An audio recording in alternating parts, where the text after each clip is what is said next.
नमस्कार दोस्तों। इन दिनों एक ट्रेंड सा बन गया है कि जैसे ही सरकार कोई नई योजना या स्कीम को लोगों के सामने रखती है तो उसका बड़े एग्रेशन के साथ विरोध किया जाता है। अब क्या इसके पीछे चंद पॉलिटिकल ग्रुप्स है जो अपने फायदे के लिए लोगों को भड़काते हैं, या सच में हजारों लाखों लोगों को एक साथ इतनी समझ आती है कि उसका विरोध करने के लिए उसी दिन वो सड़क पे उतर आते हैं। हाल ही में डिफेंस मिनिस्ट्री ने Agnipath arm forces recruitment scheme को इंट्रोड्यूस किया था। आइए जान लेते हैं रिक्रूटमेंट स्कीम क्या है। भारत के डिफेंस मिनिस्ट्री द्वारा शुरू की गई अग्निपथ योजना 4 साल के लिए है, जिसके तहत 17.5 से 21 वर्ष की आयु के लगभग 40,000 युवकों की भर्ती आर्मी, नेवी या एयरफोर्स में होगी। इसमें 6 महीने की बेसिक ट्रेनिंग और 30,000 से 40,000 का मंथली अलाउंस दिया जाएगा। अग्निपथ योजना सिर्फ बिलो ऑफिसर लेवल के लिए है, क्योंकि ऑफिसर्स के लिए ऑलरेडी शॉर्ट कमीशन सर्विसेज होती है। जो भी कैंडिडेट अग्निपथ स्कीम से रिक्रूट होगा उसे अग्निवीर कहा जाएगा। उन्हें अपने देश की सेवा करने और राष्ट्र निर्माण में योगदान करने की यूनिक अपॉर्चुनिटी दी जाएगी। 4 साल की सेवा में उनके परफॉर्मेंस के आधार पर 40,000 में से सिर्फ 25% अग्निवीरों को रेगुलर कैडरे में मिनिमम 15 साल के लिए एनरोल किया जाएगा। सिर्फ इस साल के लिए भारत सरकार ने अग्निपथ रिक्रूटमेंट की अपर एज को 21 साल से बढ़ाकर 23 साल कर दी है। कैंडिडेट से सर्विस के अनुसार रिक्वायर्ड एजुकेशनल क्वालिफिकेशन की मांग की जाएगी। फॉर एग्जाम्पल, कोई जनरल ड्यूटी के लिए अप्लाई कर रहा है तो उसे 10वीं तक की सर्टिफिकेट को पेश करना पड़ेगा। अब फाइनेंशियल पैकेज की तरफ देखते हैं। जैसे मैंने पहले कहा था कि अग्निवीरों को मंथली सैलरी मिलेगी स्टार्टिंग विद 30,000 पर मंथ, जो हर साल इंक्रीमेंटली बढ़ेगी और चौथे साल में 40,000 कर दी जाएगी। लेकिन जैसे सर्विस सैलरी में पीएफ कटता है, वैसे ही अग्निवीरों की सैलरी में से 30% अग्निवीर फंड में हर मंथ कंट्रीब्यूट होता रहेगा। यानी कि 30,000 सैलरी में से 9,000 इस अग्निवीर फंड्स में जाएंगे और बाकी बचे हुए 21,000 जवानों के हाथ में दिए जाएंगे। इसके अलावा जो अग्निवीर आगे की सर्विस के लिए सिलेक्ट नहीं होंगे, उन सैनिकों को सेवानिधि पैकेज मिलेगा, जिसके तहत 4 साल के अंत में वन टाइम 11,71,000 की पैकेज सैनिकों को दी जाएगी और इस पे टैक्स भी नहीं लगेगा। इन 11,71,000 में से 5 लाख अग्निवीरों का कंट्रीब्यूशन रहेगा और 5 लाख का इक्वल कंट्रीब्यूशन सरकार की तरफ से भी होगा। इसके साथ साथ डेथ और डिसेबिलिटी कंपेंसेशन भी दिया जाएगा। तो इतनी बेनिफिट्स होने के बावजूद युवा इसका विरोध क्यों कर रहे हैं?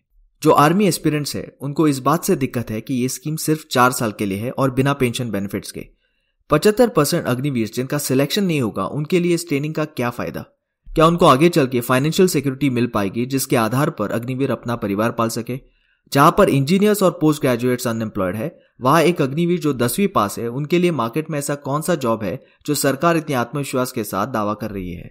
सरकार का काम है आश्वासन देना, लेकिन किस आधार पर हम विश्वास करें कि ठुकराए जाने वाले अग्निवीर के लिए मार्केट में जॉब अपॉर्चुनिटीज रहेगी? बहुत से प्रश्न है जो युवाओं के मन में है। ऐसा कहा जाता है कि ये scheme late CDS Bipin Rawat से भी इंस्पायर हुई है, जो बढ़ते पेंशन बिल और दूसरे स्टाफ एक्सपेंडिचर्स को कम करना चाहते थे। उन्होंने एक भाषण में कहा था कि आर्म फोर्सेस कोई रोजगार पैदा करने वाला पोर्टल नहीं है जहां फाइनेंशियल सिक्योरिटी के लिए युवा आर्म फोर्सेस ज्वाइन करते हैं, जो कि सही भी है। है कि लोग भारतीय सेना को एक एम्प्लॉयमेंट का जरिया मानते हैं, नौकरी हासिल करने का जरिया। अब कंफ्यूजन इस बात का था कि ये स्कीम टूर ऑफ ड्यूटी से कितनी अलग थी। पहले जब स्कीम को पब्लिक किया तो उसको टूर ऑफ ड्यूटी का नाम दिया गया। आर्मी ऑफिसर्स ने जब कॉलेज के यूथ के साथ इंटरेक्ट किया, तब उन्होंने समझा कि ऐसे बहुत से नौजवान हैं जिनको आर्मी लाइफ एक्सपीरियंस करनी थी, लेकिन उसमें करियर नहीं बनाना था। तो वहां से ये विचार पैदा हुआ कि क्यों न उन्हें 2 से 3 साल तक सेवा करने का मौका दिया जाए, और उस विचार को टूर ऑफ ड्यूटी का नाम दिया गया। लेकिन जो अग्निपथ स्कीम लाई गई वो टूर ऑफ ड्यूटी से बहुत अलग थी, जिसको सरकार ने जवानों का फ्यूचर रिक्रूटमेंट प्रोसेस इस मोटिव से इंट्रोड्यूस किया, जिसकी कल्पना थोड़े डिफेंस एक्सपर्ट्स को भी नहीं थी। लेकिन डिफेंस मिनिस्ट्री ने स्पष्टीकरण देते हुए कहा कि पिछले 2 साल से सर्विंग ऑफिसर से विचार विमर्श करके ही ये फैसला लिया गया है। अब देखते हैं वो स्पेशल प्रोग्राम्स क्या है जो भारत सरकार अग्निवीरों के लिए लाना चाहती है। जो भी अग्निवीर 10वीं पास है, उनके लिए national institute of open schooling एक स्पेशल प्रोग्राम लॉन्च करेगी, जिसके तहत वो 12वीं की सर्टिफिकेट प्राप्त कर पाएंगे। मिनिस्ट्री ऑफ एजुकेशन भी एक विशेष 3 साल की skill based bachelor's degree programme को लॉन्च करेगी, जो अग्निवीरों के लिए दिए गए स्किल ट्रेनिंग को मान्यता देगी। दूसरा आश्वासन यह है कि उन 75% अग्निवीरों के लिए डिफेंस और कोस्ट गार्ड जॉब्स के लिए 10% का कोटा रहेगा।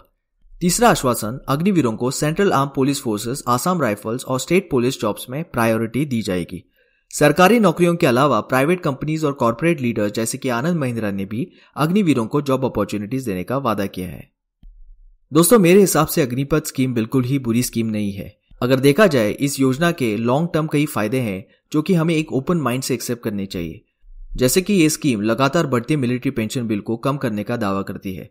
भारत के डिफेंस बजट का आधा हिस्सा सैलरी और पेंशन पर ही इस्तेमाल होता है। इस वजह से मॉडर्न डिफेंस इक्विपमेंट और फैसिलिटीज के लिए बहुत कम बजट बचता है। पिछले कुछ सालों से आर्मी, नेवी और एयरफोर्स में नए रिक्रूट्स की कमी दिख रही है। ये स्कीम नौजवानों को आर्म फोर्सेस में ज्वाइन करने के लिए प्रोत्साहित कर सकती है। दोस्तों, ऐसा बदलाव भारत के लिए जरूरी है ताकि हमारी आर्म फोर्सेस में जहां एक सोल्जर की एवरेज एज 32 साल की है, वहां 50% युवा और 50% एक्सपीरियंस ऑफिसर एज ग्रुप का मिक्स हो, तो भारत दूसरे देशों की तरह एक युवा सेना खड़ी कर सकता है। US, Russia, Israel, Europe, Singapore ऐसे कई राष्ट्र हैं जहां mandatory short term military service hours complete करने होते हैं। इसको इंग्लिश में कॉन्स्क्रिप्शन कहते हैं। ये कॉन्सेप्ट वर्ल्ड वॉर 2 से चला आ रहा है। इन देशों ने सदियों से किसी न किसी कॉन्स्क्रिप्शन फॉर्म को अपनाकर अपने देश के युवाओं में एक डिसिप्लिन पैदा करने की कोशिश की है, जिसके तहत वो आज तेजी से आगे बढ़ रहे हैं। और इसी तरह की डिसिप्लिन मोदी सरकार को भारत युवाओं के भीतर डालनी होगी। दिखने में अग्निपथ स्कीम युवाओं में एक रेवोल्यूशनरी चेंज ला सकती है, लेकिन सरकार को इस बात का ध्यान रखना होगा कि अग्निवीरों की सपोर्ट में जो एडिशनल स्कीम्स का वादा उन्होंने किया है वो जल्द से जल्द एग्जीक्यूट करे, ताकि भारत के युवाओं में इस योजना को लेकर जो डर है वो दूर हो। जो भी प्रोटेस्ट करने के लिए वायलेंस का इस्तेमाल कर रहे हैं, उनसे मेरी एक ही रिक्वेस्ट है कि आप वायलेंट प्रोटेस्ट ना करें। सरकार इस स्कीम को पीछे नहीं लेने वाली है, लेकिन आने वाले समय में इसमें चेंजेस लाए जा सकते हैं। अगर आर्मी एस्पिरेंट्स पर एफआईआर होती है तो वो आर्म फोर्सेस में अप्लाई भी नहीं कर सकते। तो इस बात का ध्यान रखें और वायलेंट प्रोटेस्ट में हिस्सा लेकर अपने करियर को धोखे में मत डालिए। चलो आगे की बात हम कमेंट बॉक्स में कंटिन्यू करते हैं। और दोस्तों, वीडियो पसंद आई हो तो जरूर लाइक करें। मिलते हैं अगली वीडियो में। जय हिंद।